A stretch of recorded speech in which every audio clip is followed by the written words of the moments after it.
镜头来家己民雄的新团自手册店，12档内一直拢免钱摕一寡厝内经济较歹，也是学习的状况较无好的囡仔，或者囡仔伫下课了后会当甲因教功课。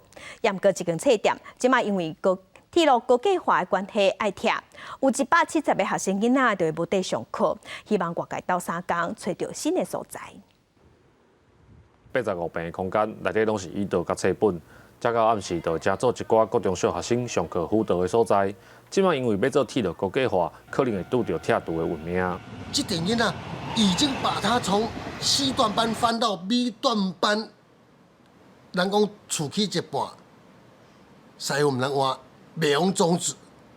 这种惶恐，我们可以知道，我的紧张，他们比我更紧张，电话不断。大家都很关心、很紧张，想要找到一个新的所在。 让我们可以继续把这个办下去啦。一个对一个免费替囡仔辅导功课，新团二手册店伫民雄已经做12档，照顾的囡仔较侪是家庭经济低收入、学校合适低成就的人。馆长讲，目前才赶紧要找到所在，袂当互之后课程登去。新团二手书店，它坐落在这个民雄的火车站附近哈，我想。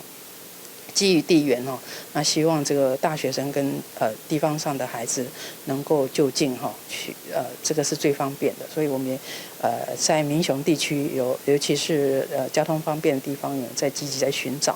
馆长表示，目前民雄这除了有87个囡仔，佮有320个来自中正甲家己大学的学生做囡仔的老师，希望社会各界会当斗3工，不管是税厝、借用，也是用买，会当找到新的所在，继续用教育转变囡仔的运命。记者林慧婷，家己报道。